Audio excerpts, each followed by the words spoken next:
have you with us as well.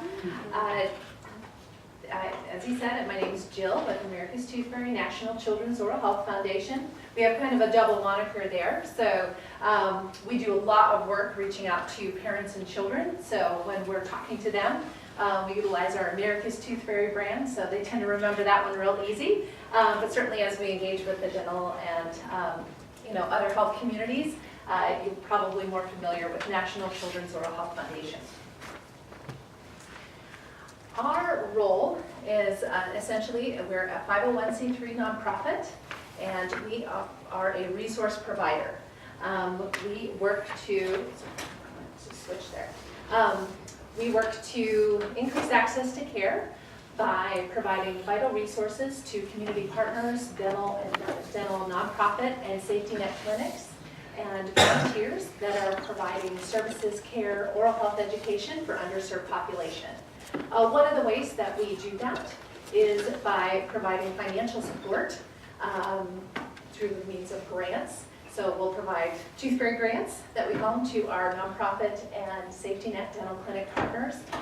Those types of grants will fund a myriad of activities. Actually, many of our most recent grant awards funded projects in the areas of interprofessional collaboration, more recently increasing access to services for children with special needs, as well as oral health educational outreach programs.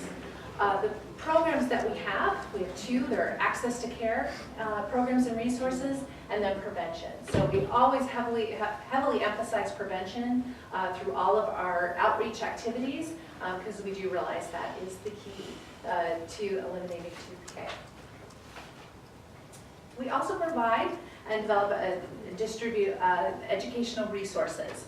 That could include community oral health education kits, as well as printed materials, critical materials that are essential for being able to educate children, caregivers. We provide materials in a variety of translated languages and have developed resource toolkits that are appropriate for schools as well as departments of health. Certainly, we have resource toolkits that we provide to our clinical partners as well as community organizations. So we take great effort to equip not only our dental partners, but also other community partners. We're trying to reach underserved populations where they live and work and play and go to school. So we might partner up with or provide resources to a hunger organization, homeless shelters, educational organizations that may outfit schools with critical school supplies or Title I school teachers with supplies. We partner with organizations like Special Olympics and a number of others. So however we can consistently help reiterate those oral health messages and also link it to other aspects of our overall systemic health. So we feel that by working with these other partners and making sure that they have those educational materials, we provide training to be able to, so that these leaders of Head Start programs, WIC programs, and other after-school types of programs, and again, any other, not only just health-oriented partners, but other types of community engagement. Could be faith-based leaders. I've got this on a little bit of a timer here, so sorry about that. But we also provide training where we can. So we'll train each of these leaders so that way that they can train their teams and educate the populations they serve about basic oral hygiene practices, and also then give them the tools that they need to distribute to the populations they serve, such as toothbrushes, toothpaste, and other items that are critical for home care. We also provide donated dental supplies, in-kind equipment to nonprofit and safety net clinics across the country. It's our goal to be able to provide those critical materials. We know if we can help eliminate some budget items for those clinical programs, it means that they can maybe serve that many more children. In many cases, what we find is that those students are able to, or those programs are able to maybe extend services to another school or several schools. Cass County Oral Health Program, for example, was able to increase the number of children served through by their access to care services by 25% with our support in 2017. So that's our goal. It's our goal to make sure that we keep those boots on the ground, give you guys what you need so that you can continue to provide care and oral health education for underserved children and their caregivers. We also, again, I touched on providing those oral care products and resources, again, to the clinics, to schools, and we do that through a multitude of ways as well. We provide support where needed. Again, we're interfacing with a number of different partners, and we also have, outreach to parents and caregivers, pregnant mothers, infant mothers, believing that, if we can start that oral health education early, and Dr. Lynn had touched on some of that interprofessional collaboration. That's a critical part. We've got some pilot projects that we're working on, one with Arkansas Children's Hospital, developing some key educational materials that are practical for pregnant and infant mothers and caregivers.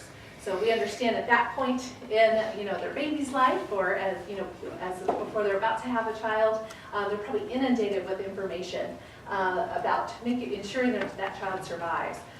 So we want to provide them with ways to get oral health messages in the mix, reinforce its importance and how it relates to their child's overall systemic health, and also make sure that mother or caregiver also values their own oral health and has an understanding of how their oral health impacts their overall systemic health. So we've developed some great practical items like dry erase magnets that for the refrigerator, diaper bag tags.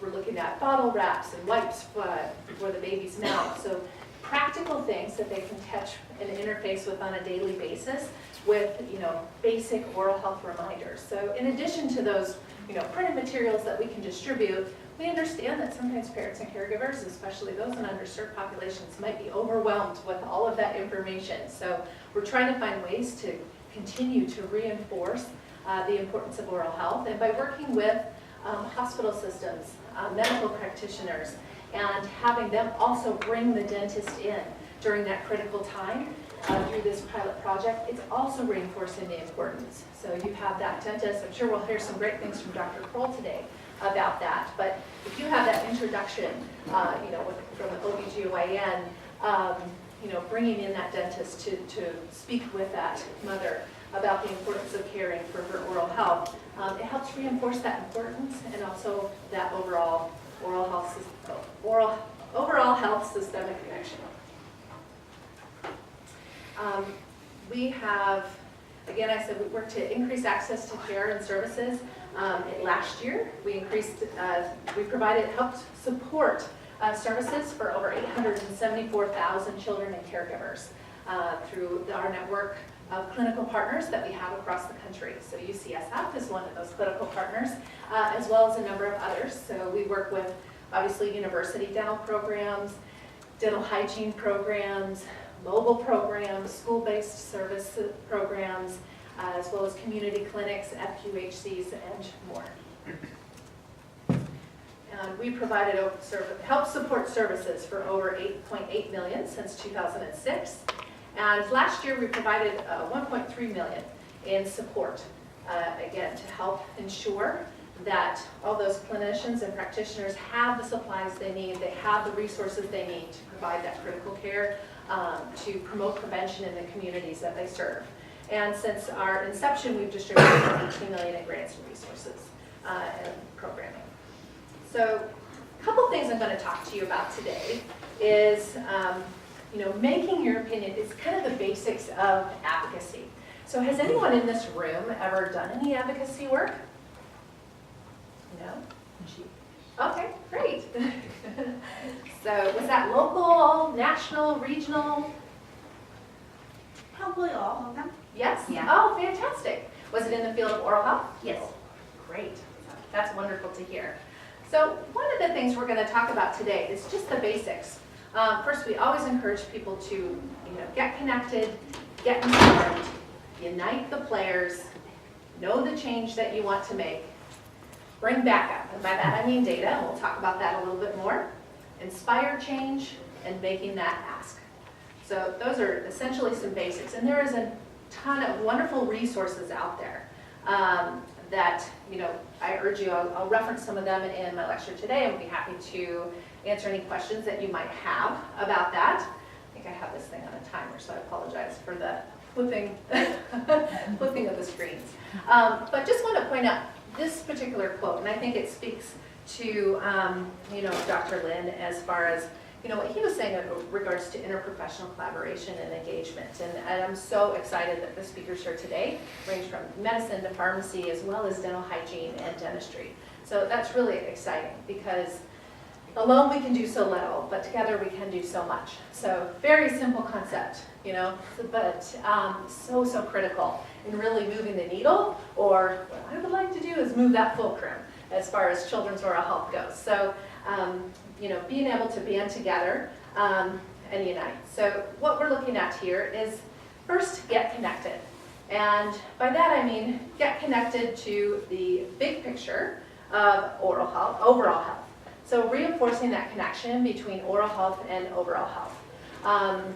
Some of the things that we do, we play a little bit different role, because we are a resource provider and have the opportunity to connect with not only those in the dental and medical community, but also other organizations. So we've reached out to hunger organizations, organizations that might be related to military readiness, or drinking water, safe drinking water access to again promote drinking water as an alternative to SSD. So being able to connect to people in other areas, outreach to diabetes or heart association type foundations, or specialists. So there is a lot of opportunity to help reinforce the importance of oral health and its link to overall health by engaging with those other partners and identifying those other partners as potential oral health advocates too.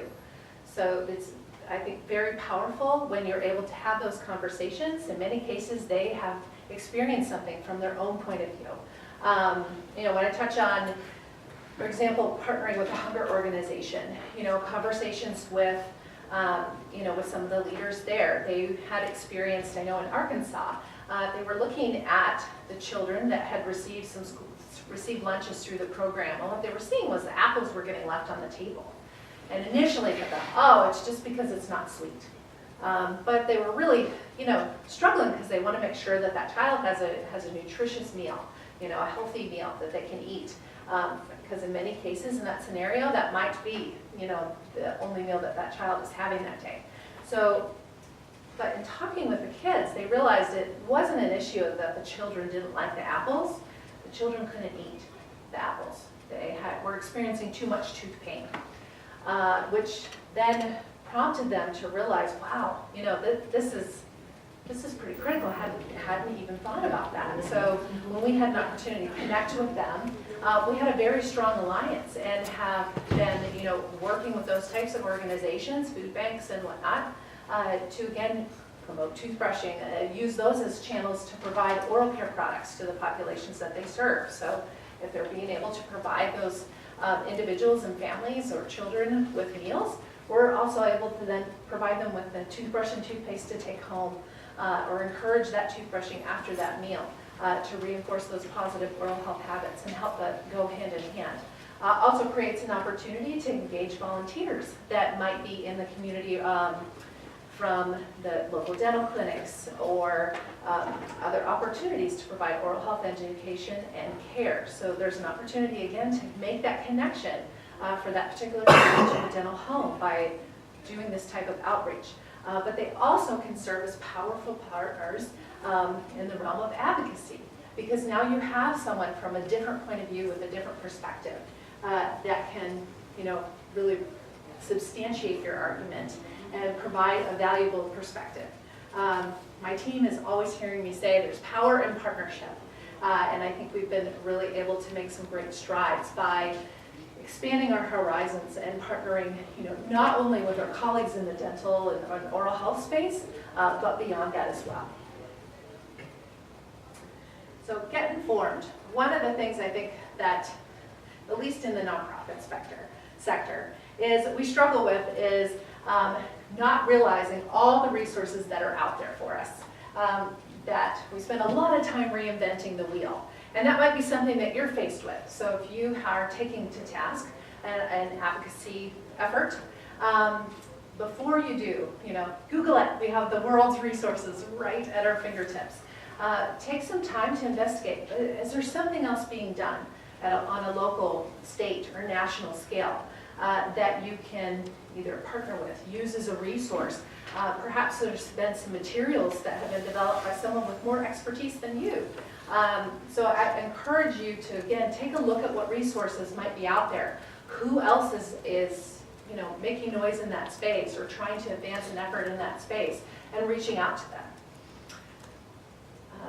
Again, I mentioned some available resources and networks, certainly in the oral health space.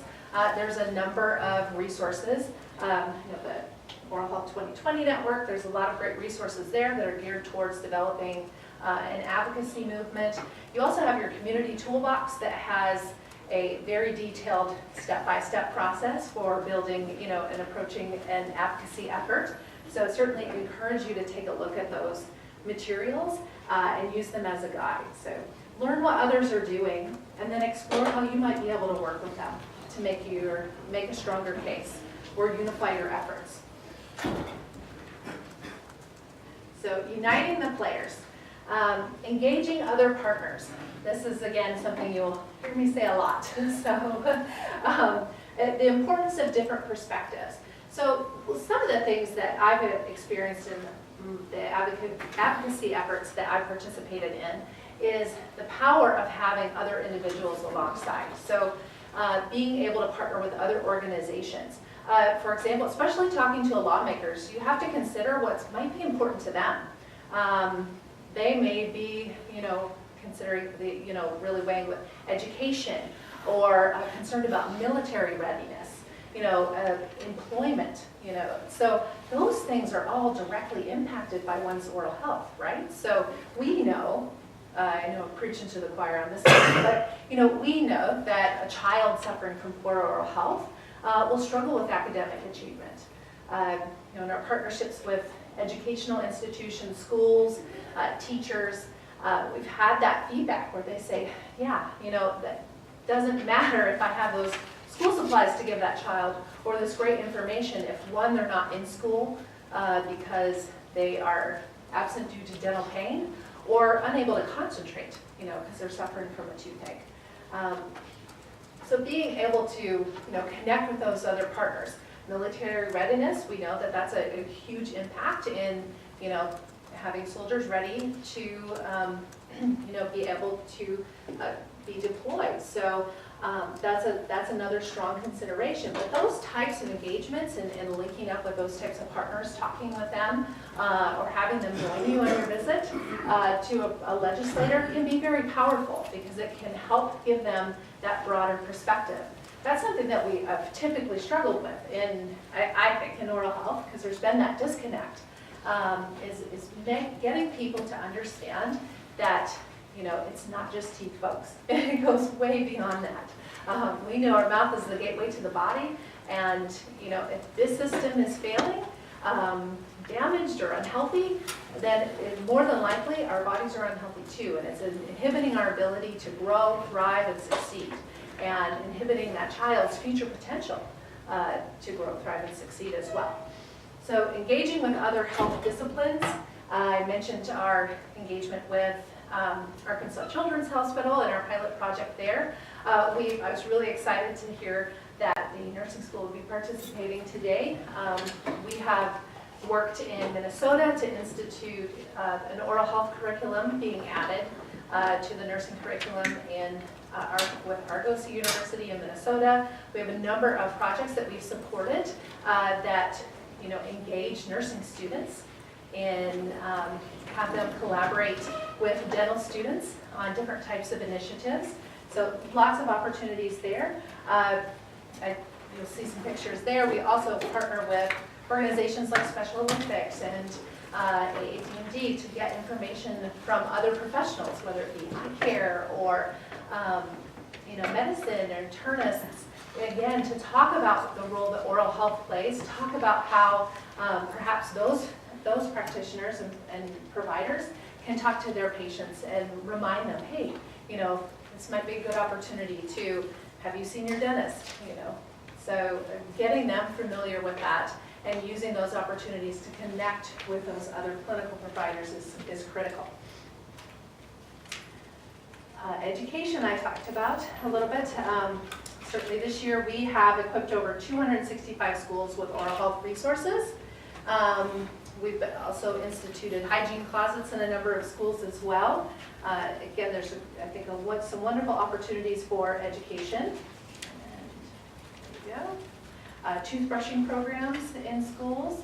But again, there's a lot of power if there's a teacher, that's there alongside you, or a school administrator that understands the impact of oral health on their students and can illustrate that.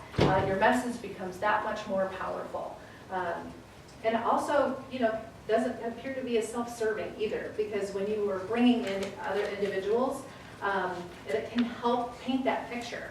I think in oral health, we have to help paint that picture for individuals. We work with, with supported programs with WIC nutritionists to provide education and hygiene instruction for pregnant mothers and infant moms. Again, reaching beyond that dental scope. I think there's a lot of power in that. We also, again, reaching out to those caregivers, creating opportunities to educate caregivers and the constituents. So the couple things that we can do there is creating materials for the lobby, creating materials for operatories, adding questionnaires to maybe new patient forms that ask some just very basic questions about oral health, just to get that conversation started.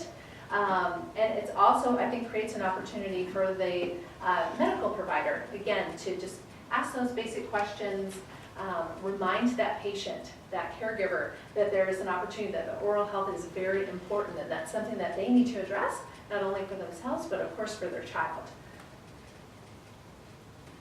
And again, kind of along the lines of interprofessional collaboration, we also work a great deal with an organization called OHA. What that does is create an opportunity to, those are students that are interested in health careers, so it's a wide range of interests. But it's been phenomenal because you have students that are interested in all these different aspects, but they're learning about why oral health is important.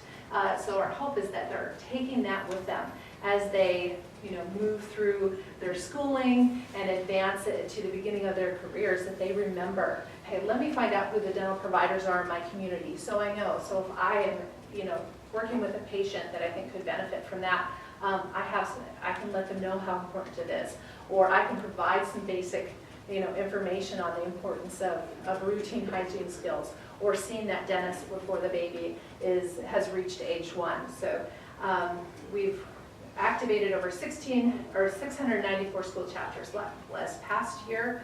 I think their reach was well over a couple 100,000 people. So between their parents and caregivers, the activities they did at their respective schools, as well as their outreach. We also provide materials that through our prevention programs called our Oral Health and Education Project Guidebook. It has a list of projects. Advocacy is part of that list.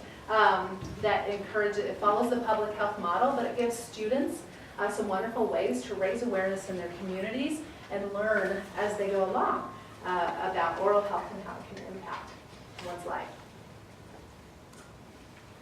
My next point was, I want to make sure that when you're approaching a legislator, you know the change that you want to make. You know the change that you are trying to achieve, and you're very clear. Because it's going to come down to ultimately making that ask, and you need to know what you're asking for. So you have to also illustrate what need is not being met. Particularly if you have an opportunity, if it's in a particular district or local community, outlining that, getting some information on how that's impacting that community so that you can demonstrate where those deficiencies and disparities in oral health care are impacting the overall economic well-being of the community, the overall health of the community, and certainly social well-being of the community as well. And be specific in that ask. That's something I've encountered in talking with legislators is, they want to know what you want them to do. they're inundated with paperwork all day. They have stacks of paper of people coming in and, pitching them on, some different bills or policies that they want to implemented. So you need to have a very clear ask and make sure that those materials that you provide them are just bullet points. They're not going to read a huge paper. So just making sure they have those key bullet points, what you're looking for them to do, and also any contact information if they need follow-up. This is an example of a proclamation that, with our collaboration with the Arkansas Oral Health Coalition, getting the governor to recognize the National Children's Dental Health Month in February, so and to help raise awareness during that time throughout the state. The other opportunity that we have is, I cannot stress enough, anytime you have an opportunity to engage a caregiver's participation. So I have this picture here, and it was a dental hygienist, and then me from the more community nonprofit perspective.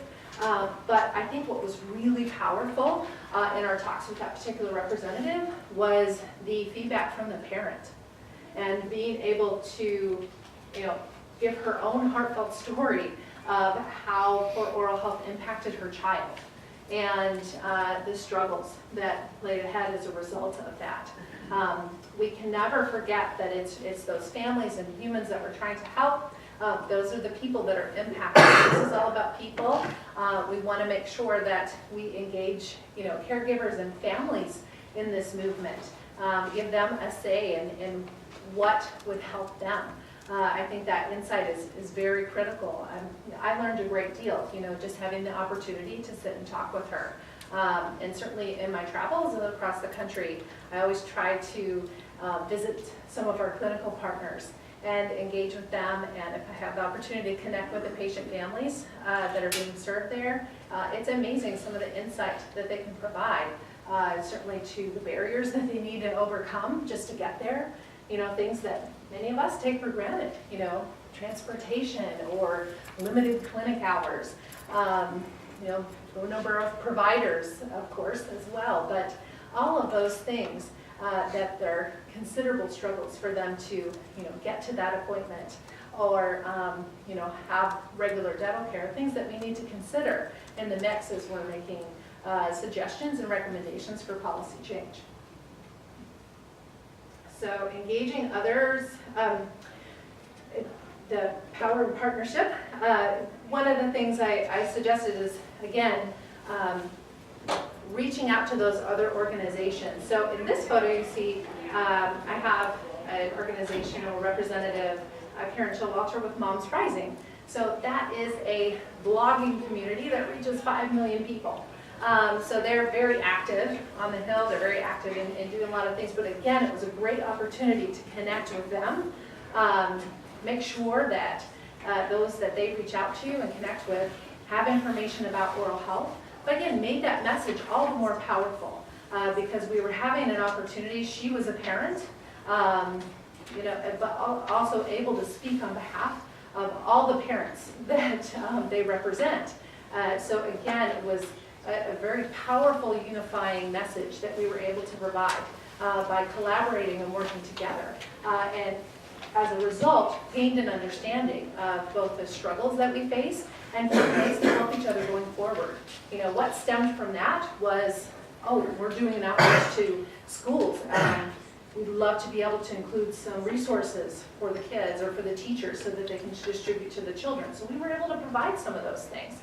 So it creates an ongoing relationship that can really aid you as you move forward.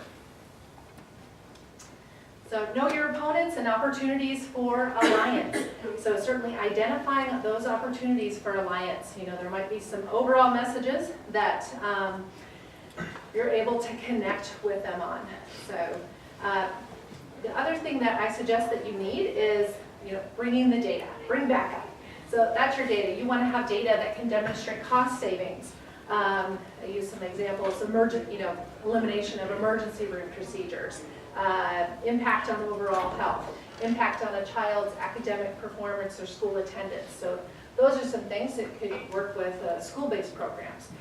They could provide or track their child patients and have those relationships with the schools where they can track grades as well. So there's some interesting ways that we can get some good data to share with our lawmakers to help, influence change in policy. Certainly your pilot project and program results, being able to tell them, hey, this is a program we did it in this community, this state, or this city, this is the result we have, and imagine what we could do if we could expand that type of programming, that type of thinking on a broader scale. And I think we want to make sure we inspire the change. I mentioned earlier, this is all about people. This is about humans, the lives that are impacted. It's about kids.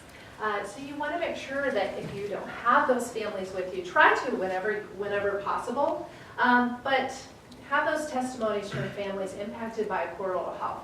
Have those testimonies or video messages from families that their lives have been made, there's a difference that has been made by being able to get the care they need for their child. What they learned as an adult about the importance of their own oral health, or maybe they value it now and they didn't value it as much before. So again, these are great opportunities to, really find out, to make sure we stay connected with those that we serve. So that's something the young lady presented here. We had provided a grant to support for her care. And this was a child that was unable to sleep, unable to eat. I'm sure you guys see this a lot in the clinical programs here, and was missing school. So that child was getting farther and farther behind due to lack of dental care.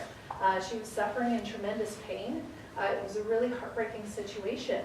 And being able to provide that care, that was life-changing. That created a new quality of life for her and for her parents. So no parent wants to see their child suffer like that. So being able to help that particular family and the difference that made in that child's life, that's impactful. Our lawmakers are people, so we need to remember that when we're talking with them, and share those stories of impact through your programs, through your experiences, or of course, whenever possible, engage their participation. And last but not least is making the ask. Well, I said earlier, you need to know what you're asking for, know what change you want to influence. So being clear about that. Having that call to action, letting them know what they need, what you need them to do, and being very clear about that. This is what we want, this is why, and here are the benefits. Help them understand. And I think as we, as you'll see certainly throughout the symposium and throughout throughout your advocacy efforts, a lot of those benefits will become clear because you're going to be engaging with other people throughout that process. So, does anybody have any questions? Yeah? Here you go. Okay. Thank you for the presentation. So I'm from a local health department, and one of the questions that I have is, do you have any suggestions for how do you make oral health a priority amongst the communities when you're competing with other public health issues? So we work in the schools. I mean, there might be gang violence, there's mental health issues, there's school climate. How does it become a priority for oral health to be kind of on the radar of like school administrators, public policymakers? That's the big question. That is a great question. And I think that, first is having that continued outreach, being able to, one, remind them that you're there. If there's materials that you can share with their students, that's also important. One of the things too is sharing stories of how that might impact some of those issues. For example, there's a teen, I was just talking with one of our partners at a conference a few months ago, and they provided some school-based services, and they had a student that was doing really well, really engaging, seeing him all the time, He had graduated and gotten in an accident where his teeth were knocked out and was unable to get them fixed, unable to get the care that he needed. As a result, went down that path of next thing you know, they heard that he was in jail, imprisoned, and complete attitude change on this individual. And in talking with him, they realized as they walked back that huge shift really happened when he had that accident. All of a sudden, he lost that self-confidence, had to put the barrier up, had to always be, playing defense. So, and I think it led to a lot of things. So now all of a sudden it was difficult for him to maybe be gainfully employed, have an interview, engage socially, with his friends. So it created a myriad of other issues. So I think being able to share that type of information with those types of partners is helpful. And certainly any type of collaboration that you can do. If they're having some kind of event or outreach, see if you can come along just to share information.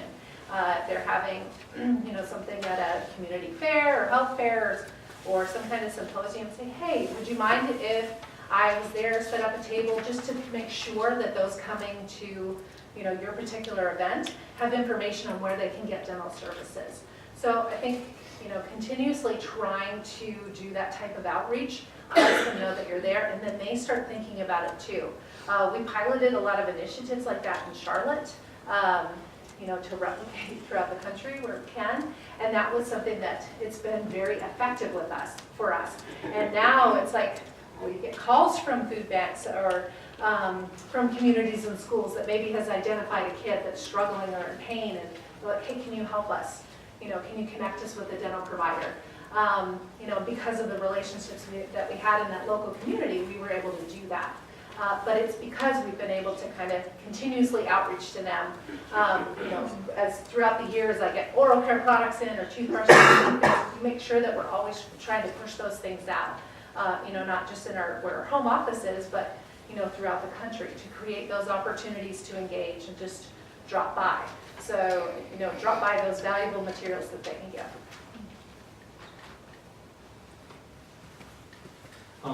Jill, thank you, Jill. This is a very good presentation. I have been working with the National Children's Oral Health Foundation since the very beginning now. And I know throughout the years, there's so many things I pick up from your organization, a lot of ideas, great ideas. And during your presentation here, you talk about the advocacy, which is pretty powerful. And I received a lot of material on the oral health education, preventive and all these things from you guys, but how do you guys maybe thinking about maybe create something to for sure material to help to guide maybe dental student or other healthcare provider on advocacy issues? Because I think that's going to be really helpful, because I always want to have my student. A lot of my students all students have a strong leadership skill and all those things, but I also want them to get involved in advocacy, and I think the students have a pretty powerful message to give to the register, and that can actually make a change or impact. So do you guys have something in place or internship for the students to participate as an advocacy, internship? Actually, it's interesting you bring that up. That is going to be a focus for this coming year, is that technical assistance piece, doing more in that space. So looking at how to aid nonprofit dental organizations in raising awareness in their communities, so much to your question there, different things that they can do, community engagement programs to get the community involved, as well as advocacy work. So, and I'll reach out, to do that. There's some other groups and organizations in the advocacy space that is, absolutely in their wheelhouse. They're doing that. They live and breathe it. So for things like that, we'll reach out to them to partner with us in those types of endeavors. So again, we can utilize the expertise that each one of us has, and then we can help distribute that information. So we'll be doing that. Now, in the meantime, we do have opportunities like mini grant opportunities for students that are interested in this type of work through our prevention program. So any students that are here, if that is something that you're doing, because with our, we call it our OHA, which is our Oral Health Education Program Guidebook. In that guidebook, it does detail opportunities for advocacy and to doing different types of outreach within your community. So those are types of things that we definitely want to encourage. But again, as I said, that technical assistance piece is going to be one of the resources that we're looking to develop this year and help provide some guidance, certainly for students as well as for our clinical partners on what they can do to help advocate in their communities and states. Okay? Great, thank you.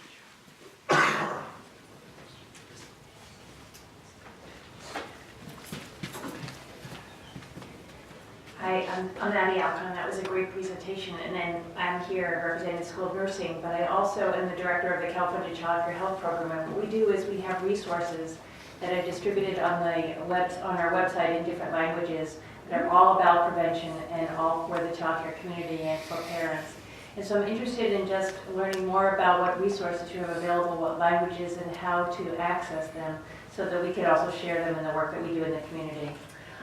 Wonderful, and actually I will love to maybe talk to you afterwards, because if there's certainly something that we can do in turn to share with our network too, would love to do that. So we do have an educational portal that's easily accessible by those that are interested, that has our available materials, so would be happy to give you guys access to that so that you can share it with your communities, and would love to see if there's some links that we can certainly share with our networks that also say, hey, this is out there, just wanted to make sure that you knew. Because I think that's a big struggle in our world, is there's all these resources and that aggregation of resources, where do you find it? So I think wherever we can help kind of share that information, all the better. So we're all trying to help children here and improve their overall oral health outcomes. So I'd be happy to talk with you and share that information with our networks too. Thanks.